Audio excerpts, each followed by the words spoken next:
नमस्कार, आप देख रहे हैं न्यूज स्टेट यूपी यूके का डिजिटल प्लेटफॉर्म और आपके साथ मैं हूं आशिमा त्यागी। जैसा कि आप सब जी जानते हैं कि देश के पूर्व प्रधानमंत्री डॉक्टर मनमोहन सिंह का निधन हो गया है, यानी मौन हो गए हैं डॉक्टर मनमोहन सिंह।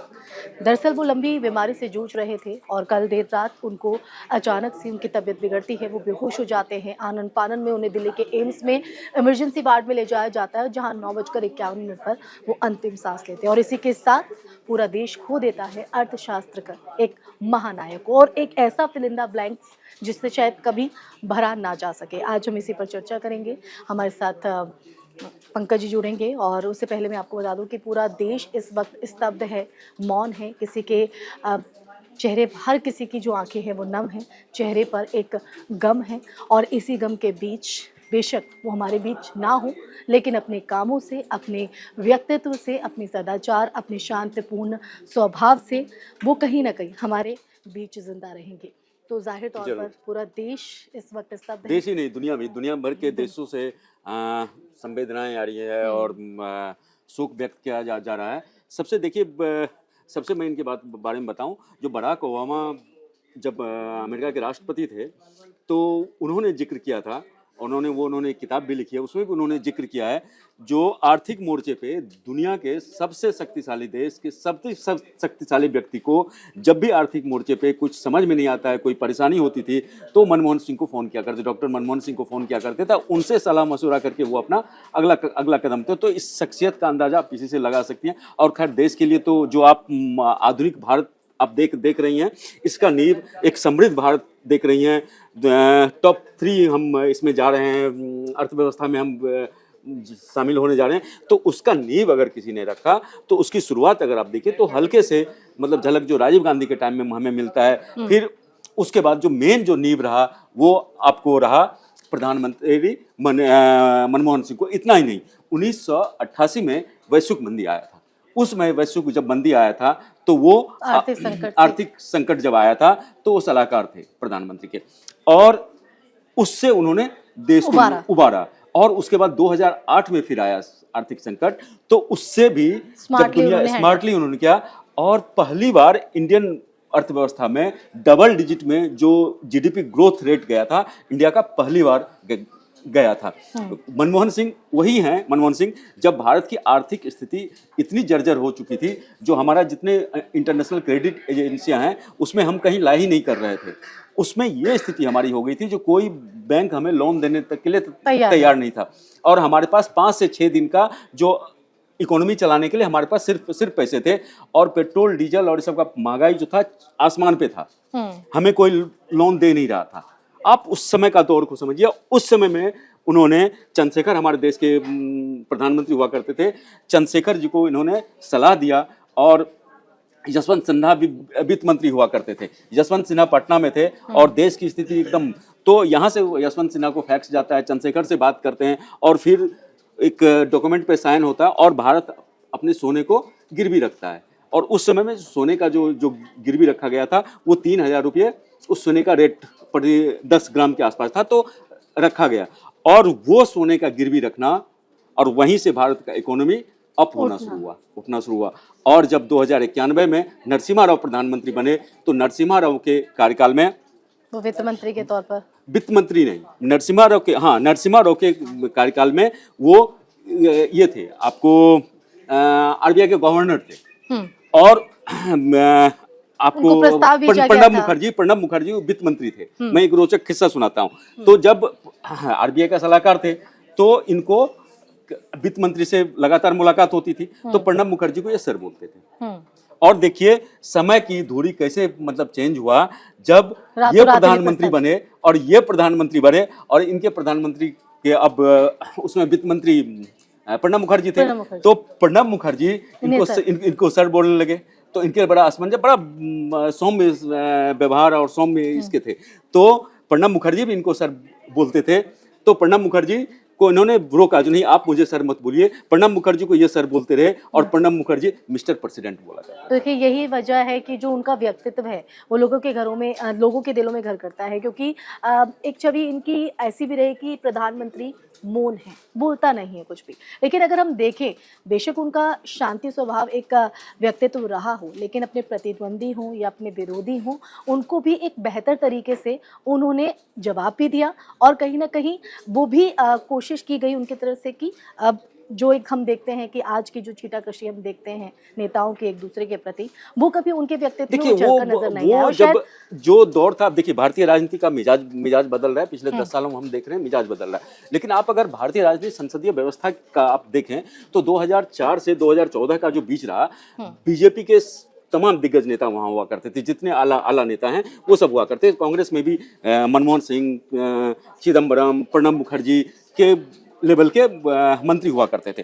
तो जब संसद में होता था, अच्छा मनमोहन सिंह को मौन इसलिए, जो मनमोहन सिंह हिंदी में कंफर्टेबल नहीं थे। मनमोहन सिंह पंजाबी अच्छा बोलते थे। मनमोहन सिंह की उर्दू अच्छी थी, मनमोहन सिंह शायरी करते थे और अंग्रेजी का तो कोई खास मतलब है ही नहीं, कोई बात ही नहीं है, क्योंकि वो उन्होंने जो शिक्षा दीक्षा अंग्रेजी में हुई और ऑक्सफोर्ड और यहाँ सब से उन्होंने पढ़ाई की, डी स्कूल में वो इकोनॉमिक्स के प्रोफेसर थे। तो जब वो संवाद होता था, अब सुषमा स्वराज क्या मृदुभाषिता, उनकी बोलने का लहजा, शैली, और जब वो मतलब पार्लियामेंट में जब एक दूसरे पे वार होता था, मनमोहन सिंह ये हेल्दी एक उसकी हेल्दी मर्यादा, होता था, एक दायरा। अटल बिहारी वाजपेयी, लाल कृष्ण आडवाणी, तो ये लोग जब प्रधानमंत्री को कटघरे में खड़ा करते थे, प्रधानमंत्री से सवाल करते थे और जिस तरह से वो उन पे हमला होता था, उस हमले को कैसे जवाब देना है, ठीक है। तो अक्सर जब मुझे एक संवाद याद है, जब संसद का सत्र ये चल रहा था, लगभग मनमोहन सिंह के कार्यकाल का लगभग जो दूसरे कार्यकाल का लगभग वो पड़ाव ही था। तो ये सुषमा स्वराज नेता प्रतिपक्ष हुआ करती थी लोकसभा में, तो उन्होंने जो काफी फेमस भी हुआ, जो बता किसने लूटा इधर उधर की बात न कर, रहगरों की बात न कर, तो ये वाला जो था, तो उस पर जो उन्होंने जो जवाब दिया, जो अगर मेरा मौन जो है अगर मैं बोलूंगा तो कई परतें खुलेगी, इस तरह का। उसके बाद जब उन्होंने लास्ट जब ये किया था आपका जो प्रेस कॉन्फ्रेंस उन्होंने किया था, तो प्रेस कॉन्फ्रेंस में जो इतिहास याद रखेगा, और देखिए कितने दूरदर्शी वो नेता थे, जब उन्होंने ये कहा, जो देखिए जो मेरे लिए मीडिया अभी काइंड नहीं है, लेकिन बाद में मेरे लिए मीडिया बहुत काइंड होगा। तो मतलब इस तरह, चूंकि मनमोहन सिंह के टाइम में मनमोहन सिंह की इतनी उस समय में लोग सब उन पे अटैक करते थे, वो कई घोटाले और कई उस समय में आ रहे थे, तो इनको उसमें खड़ा किया, कटघरे में खड़ा किया जाता रहा। और इन्होंने देश में देखिए कितना बदलाव किया, कितना कुछ किया। देखिए कितना सौम्य व्यक्ति था। मैं उन्हीं पर आई थी कि उनके मैं बड़े एक और चीज बताऊं, मैं कितने सौम्य व्यक्ति थे, और खर्च का उनको इकोनॉमिक्स थे, और वैसे भी बोला जाता अर्थशास्त्री जो एक पैसा जो है वो सोच के खर्च करता। पहले ब्यूरोक्रेट थे, फिर पॉलिटिशियन बोले, तो वो मतलब पॉलिटिशियन नहीं थे, वो ब्यूरोक्रेट थे। अपने दफ्तर में वो सुबह 10 बजे के आसपास आते थे, 7-8-10 बजे। जुड़ा हुआ मैं मतलब मुझे भी याद आ रहा है, क्योंकि मैं भी पढ़ रही थी, तो पीवी नरसिम्हा राव की जो सरकार थी, उस दौरान एक प्रस्ताव भेजा जाता है आधी रात को, आधी नींद से उनको उठाया जाता है, लेकिन वो सुबह सवेरे अपने दफ्तर चले जाते हैं, जबकि उनको संसद भवन जाना होता है। वित्त मंत्री के तौर पर ये प्रस्ताव उनको मिलता है, और जिसे वो मजाकिया अंदाज में ही ले गए थे, उनको लगा कि एक मजाक है। ये भी एक रोचक किस्सा उनके यहाँ जुड़ता है, तो इससे ही उनका पता चलता है कि उनका व्यक्तित्व कितना साधारण था। कि निश्चित रूप से।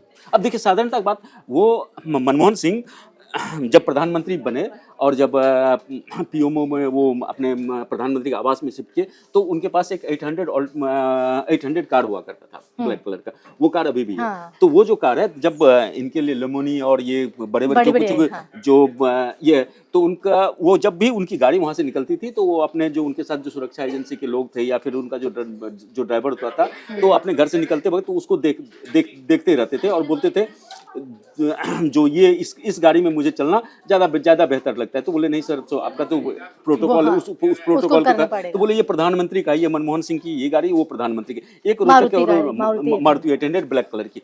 उसके बाद दूसरी एक मतलब रोचक है, जो उनका देखिए खर्च पे कितना करता होता है। एक बार प्रधानमंत्री आवास पे कोई पाइप वाइप टूटा हुआ था बिजली के तार का, तो वहाँ लोग ठीक कर रहा था, तो मनमोहन सिंह उस समय आए, देखा, उन्होंने बोला क्या हो रहा है, तो बोले सर ऐसे ऐसे टूटा, कितना खर्चा आएगा, तो उन्होंने बताया 40,000 रुपया सर खर्चा आएगा, छोड़ दो, इसको करने की जरूरत नहीं है। तो मतलब इस तरह से वो ये करते थे, एकदम साधारण जीवन साथ। और यही वजह है कि हम देखते हैं कि चाहे उनकी पार्टी के लोग हों या विपक्ष के लोग हों या देश में हों या विदेश में हो, जो स्नेह जो सम्मान है वो कहीं ना कहीं दिखाता है, लोगों की आंखें नम है, जैसा कि आप कह भी रहे थे कि देखिए प्रधानमंत्री नरेंद्र मोदी की बात आप लीजिए, प्रधानमंत्री नरेंद्र मोदी जो ट्वीट किया है और जिस तरह से उन्होंने अपनी भावनाओं को व्यक्त किया है, प्रधानमंत्री जब नरेंद्र मोदी जब गुजरात के सीएम थे तो ये प्रधानमंत्री हुआ करते थे, और विपक्ष में होते हुए भी नरेंद्र मोदी और प्रधानमंत्री मनमोहन सिंह की मतलब क्या केमिस्ट्री थी, जो प्रधानमंत्री मोदी ने तारीफ करके और जिक्र भी किया है उन्होंने भी, जिस तरह से हम यहाँ देख रहे हैं।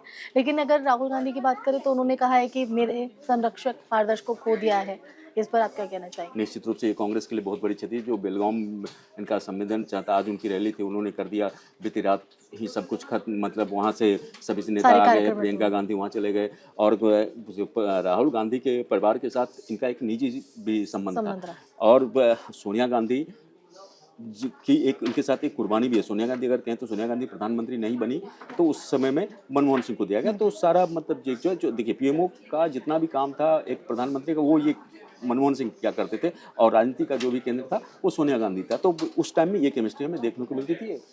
बिल्कुल, तो देखिए एक पपेट प्रधानमंत्री के नाम से लेकर अगर हम बात करें तो अर्थशास्त्र के नायक के तौर पर वो बेशक आज हमारे बीच नहीं है, लेकिन वो हमेशा अपने इस व्यक्तित्व, अपने इन बड़े फैसलों और देश हित में जिस तरह से उनके कदम रहे हैं और जिस तरह से राजनीति में उनका एक अपना भूमिका रही है, उसके ज़रिए वो हमेशा हमारे दिलों में जिंदा रहेंगे, हमारे जहन में रहेंगे। और इसी के साथ इस टॉपिक में फिलहाल के लिए बस इतना ही। नमस्कार। न्यूज नेशन अब व्हाट्सएप पर खबरों की ताजा अपडेट के लिए न्यूज नेशन के इस क्यूआर कोड को स्कैन करें।